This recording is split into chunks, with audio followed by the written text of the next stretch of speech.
Well, well, well. When the Jews were standing by the sea in the land of Egypt, ready for the sea to split, it's amazing that the Nachshon ben Aminadab, who was the head of the tribe of Binyamin, was the one that everybody knows went in first. He put his Emunah, his faith, in front of his logic, and by doing so, he was the one who merited that the sea split, because he walked in it till he was up to like here. But what I didn't know, and I'd like to share with you, is in the Medrash, it says that the whole tribe actually of Binyamin, these whatever 100, I don't know, 10, 20, 30,000 people were competing to see who could be the first to go in.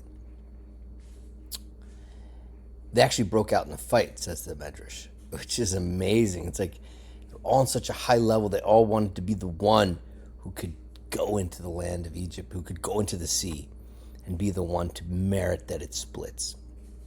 Okay.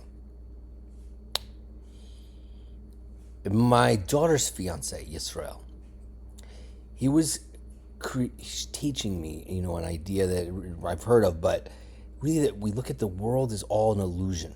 Meaning what? It's very real. It hurts. It is fun. The experience is real. But the world is an illusion. And yet we live in these things called the laws of nature. And the laws of nature seem very real. Like they seem, okay, this is how it works. This is a couch and it holds me up. And there's this thing called gravity. And there's a thing called a bank account. And there's jobs. And there's all sorts of things in the laws of nature, physics, chemistry. But that really all of that is an illusion. Because God, in the divine truth of the world, really is behind that, hidden in all of that. And he can change it at any moment. It's like the message of Hanukkah. But it's on some central level is the message of the sea splitting. After the 10 plagues and 10 makot in Egypt, showing that God can break nature, he can make it different. Finally, this great testament to God's greatness by the sea when he split the sea. This great salvation of the Jewish people. But did you know an amazing thing? It was actually split into 12 different sections. Happens to be this art that we got from my in-laws. Take a look here. Shows that concept. If you look at the side, you have 1, 2, 3, 4, 5, 6, 7, 8, 9, 10, 11, 12. 12 different paths through the sea, one for each tribe. Now, each tribe had their own path. Why is that so important? Because in our own lives, we all suffer in our own personal Mitzrayim, in their own personal suffering. And when we're in this Mitzrayim, it's very, very difficult for anyone, for all of us who've been through, who go through.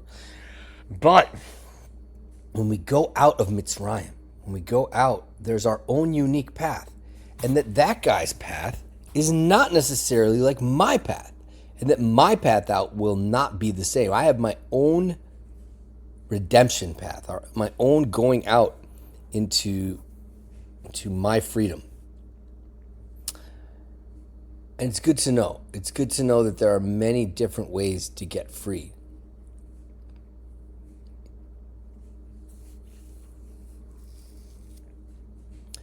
And it tells us that each of us need a unique experience. Why would we have different paths if we needed the same experience? We each have our own unique paths, and our own unique paths give us different lessons, different insights. We have different suffering and different release. And each of us have our own lessons, and we can really learn from each other. We can be comforted knowing that other people are going through a similar thing. And in fact, the Medrash says that these paths, they had translucent walls and mosaic style, but you could see the other tribes. And that it was comfortable and it gave them a sense of security. So let's really embrace our differences and embrace that I have my own path of freedom. And you go to someone and say, this is what I'm going through. Why don't you do this? Why don't you do that? Well, maybe that's not their path out today, or this week, or this year, or this lifetime.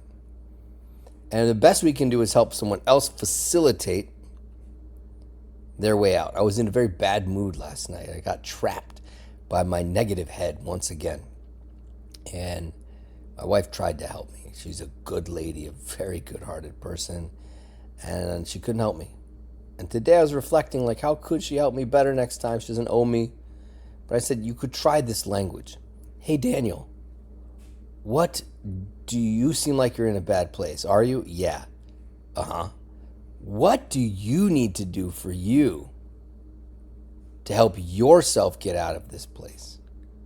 Or what can I do for you that will be actually helpful? Both of those would be super helpful to me, and I imagine to most of us, because they're not prescribing a solution. Instead, they're helping facilitate me working to get my own solution, or her or someone else providing me with a comfort or with a help that's on my terms. So let's keep that in mind. We can really take this lesson and apply it, that we want to seek and pay attention that other people have their own unique way of getting free today and free this week and free in their lifetime. And if we want to be of service to other people and to ourselves for that matter, we need to do that.